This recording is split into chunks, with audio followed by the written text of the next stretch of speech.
Hi, this is Scott Garibay, and today I'm going to be talking about Ghost in the Shell 2017. And today, specifically, I'm going to be talking about Ouelet and Cutter, two characters from the movie. And this content is filled with spoilers, okay? All right, so Cutter and Ouelet, I am pairing them together because they are critically together in the film. So Cutter is, I believe, he is responsible for Honka, the people who built Major Mira Killian, and he is the executive in charge of the project that built Major Mira Killian. Ouelet is the doctor who did the actual work, put the brain into the shell, put the ghost into the shell, right? And so they work hand in hand. They are absolutely necessary to each other, okay? First thing I want to talk about with these two characters, let's talk about Cutter and the person who played him. Cutter was played by Peter Ferdinando, and he did a fantastic job with this character. Now, this is kind of unusual. Why am I saying he did a great job? Actually, Peter Ferdinando's portrayal of Cutter was not that special. He didn't do an amazing job with this character of bringing him to life. And the reason why is this character, this role, is a functional role. In the movie, you need this executive type to be giving the orders to Dr. Ouelet and to be the bad guy. By the way, I consider Ouelet and Cutter to be villains. So Cutter is a villain. And I this is going to sound strange, but I really like the way Peter Ferdinando stayed out of the way of the movie, right? He's in a functional role.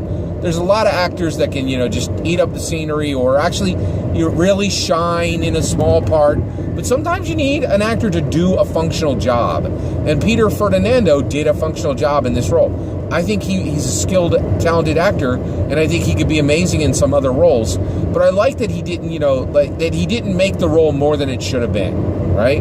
And I appreciate that functional work. I know that sounds strange, but I really appreciated the work he did in this film. I am like, Ghost, if it's not clear, Ghost in the Shell 2017 is an important movie to me. I absolutely love this movie. A 5 out of 5 star movie. I really appreciated all the work that the actors did in it, that the sound people, the lighting. This was a true work of art, and I really liked it, and I appreciated all the roles in it. Peter Fernando, of course, on that list, right? All right, let's talk about Ouelet. Juliette Binoche. This is an incredible acting performance. It was incredibly well done. This is a role that demanded nuance. This was a role that really required very distinct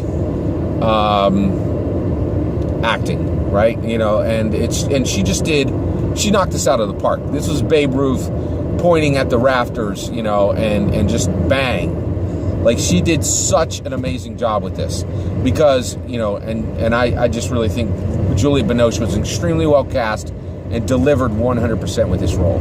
So let's talk about the characters and what they did. So Cutter, one of the things that really fascinated me about Cutter and Ouelet is they were a perfect example of what high-end corporate work looks like today, okay?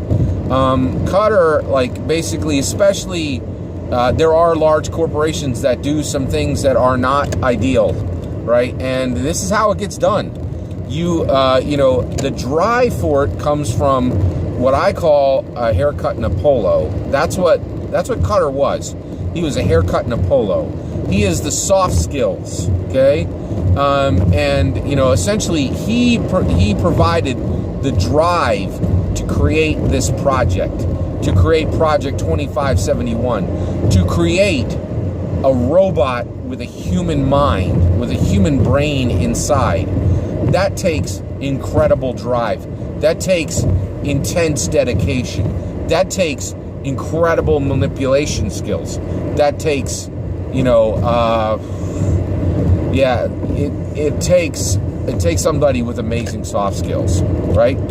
And we are living in a world that is so specialized that soft skills are incredibly useful. Like, and what I mean by soft skills, I think everybody, yeah, I should define my terms here. Just shaking hands with people, smiling at people, knowing everybody's name, knowing what they like to drink, being able to go out and drink and still do a business deal. You know, just being incredibly adept at being a people person and influencing people and knowing where people are heading, and all those people skills. Soft skills are people skills, okay? Ouelet is the hard, the hard skills, the technical skills. She was a straight up scientist, hardcore scientist, a scientist who really knew her skill, you know, who knew her discipline, right? And she did the work to put that brain into Major Mira Killian. Now, what's really fascinating is Ouelet. So Cutter did a great job. He's really interesting. He's more of a functional role, right? And he needed to be there, right? And I really liked seeing that, you know, that dichotomy, because that's how work happens in the real world. When there are massive projects, you need people with incredibly good hard skills, and then you need people with incredibly good soft skills. Sometimes you get lucky and that package comes together and they can mix and match in both worlds, but it's pretty darn rare, right? And so I really liked that nod to the actual real working world. And but Ouelet did such an amazing job. So Ouelet's character was incredibly complex because she is a straight up monster, right? So one of the things that we see from Ouelet is Ouelet in this film shows us how people lie, how they lie to themselves and how they lie to the world, right? There's a scene where Mira comes and she says, "Hey, what happened? I'm not the first." And she says, she says, "What actually happened?" Ouelet says, "You're not the first."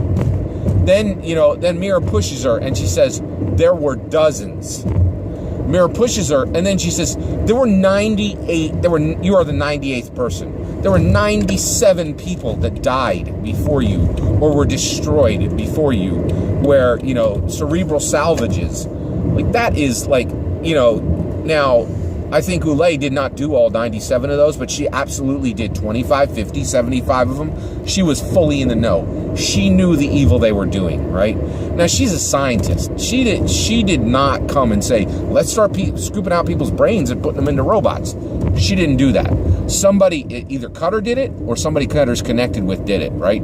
But she got to the point where she was saying, "I can do high-end science. I can do science that is so cutting edge that I will become the best in my discipline. I'll become the best in the world. There'll be no limits on my funding, and I will rule, like, you know, 5 or 10 or 15 different research centers. You know, I will have servants, all of that stuff, right?" And she, you know, she did her deal with the devil, right?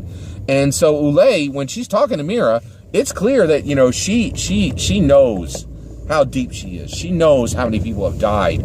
She also knows that there was a point where, you know, they're trying to do this work. They're trying to get this done. And it's, you know, you can't, like, hope that somebody's going to get hit by a car and then you get to scoop out their brain. You need a steady flow of test candidates, right? And you could just see, like, you know, and Juliette Binoche did such an amazing job bringing this horrific thing that she's done to life and showing you how haunted she is, right? Now, what really brought it home was this amazing twist that, you know, that when we really realize that Ouelet considers herself a mother to Mira. She never says it, but by everything she does, by the way she touches her, by the way she positions herself with her, by the way she talks to her, by the way she parents her, you could just see, by the way she saves her. At the end, Ouelet saves her. That does not excuse her villainy. She is still straight up villain. By the way, you know, just to be clear, I reject the postmodern idea that, you know, there are no heroes and villains. There are always heroes and villains. If it was good enough for William Shakespeare, it's good enough for me. And, you know, and so she was a villain. And you know, she had a moment of doing a good act at the end, but that was not enough to redeem her. She is a monster, right? But she truly believed that, she truly believed that Mira was her daughter, right? That, she had created her and that she was her daughter. And that's pretty amazing. And Juliette Binoche showed in one person monster and mother. And man, that blew my mind. It was, and just also, I'm sorry, okay, a little bit of a diversion. It makes me so sad that so many people saw this movie, which is a brilliant, shining pillar of art, and deep, and wonderful, and special, and did not understand it. Did not understand what Scarlett Johansson risked to make this movie. Did not understand that what Juliette Binoche is putting on screen is premium, high quality acting, and that the ideas that are in this film can be talked about for centuries. And it's it was amazing, and I was just so impressed with Ouelet the character and Juliette Binoche's portrayal of her, and this one woman who is both monster and mother, and there's just so many things. And the other thing is Cutter gives orders to Ouelet to euthanize her, to euthanize Mira, and to kill her, right? And I don't need to use the word euthanize. And so, to kill her, and she saved her, she saved her life. And it was deeply moving. Ouelet is an amazing character. Juliette Binoche did a wonderful job. Peter Ferdinando, created with his performance a launching pad, which Juliette Binoche jumped from, right? Just amazing characters. And man, I just feel so blessed to have seen this film, and to, and for this film to be within my own time. Thanks for listening to me talk about Ghost in the Shell 2017, Cutter and Ouelet. Have a good one. Take care, everybody.